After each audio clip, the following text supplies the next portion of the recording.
प्यारे बच्चों, सुप्रभात।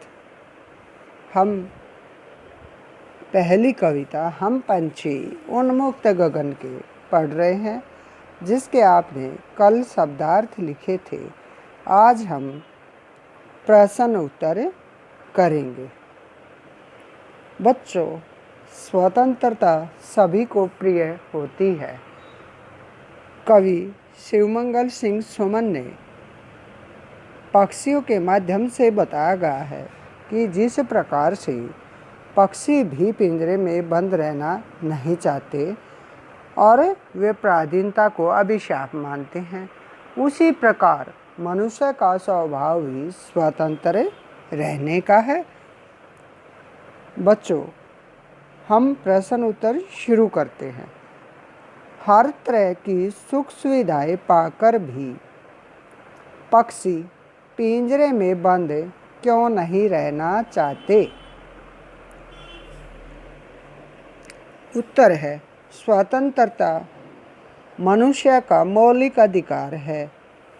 वह पराधीनता को अभिशाप मानता है, इसलिए हर तरह की सुख सुविधा पाकर भी पक्षी पिंजरे में बंद नहीं रहना चाहता, क्योंकि इससे वह स्वतंत्रता पूर्वक विचरण नहीं कर सकता, जबकि वह स्वच्छंदता पूर्वक आकाश में घूमना चाहता है।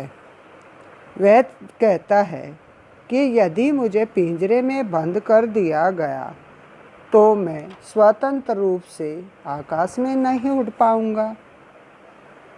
क्या बच्चों, आप गुलाम रहना पसंद करोगे? नहीं करोगे? इसी तरह से पक्षी भी आज़ादी को ही पसंद करते हैं।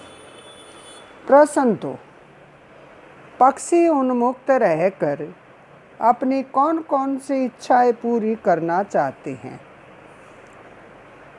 इसका उत्तर है, आपने पढ़ा था कविता में, ऊंची उड़ान भरना चाहते हैं, बहता हुआ जल पीना चाहते हैं, नीम का कड़वा फल खाना चाहते हैं और पेड़ों की कोमल टहनियों पर झूलना चाहते हैं। आपने पढ़ा था कविता में। चलो अब इसे लिख लेते हैं।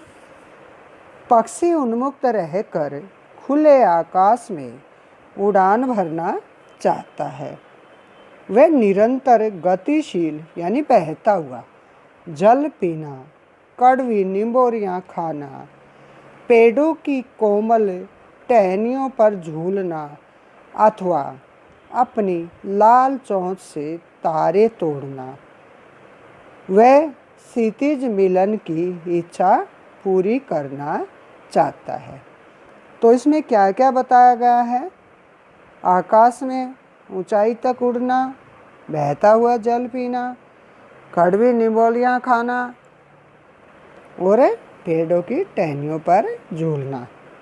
ये इच्छाएं थी पक्षी की, जो कि वह पूरी करना चाहता है। अब है प्रश्न 3, भाव स्पष्ट कीजिए। या तो क्षितिज मिलन बन जाता या तंती सांसों की डोरी। ये पंक्ति आपने कविता में पढ़ी है। इस पंक्ति में कवि शिवमंगल सिंह सुमन द्वारा रचित कविता हम पंछी उन्मुक्त गगन के से लिया गया है।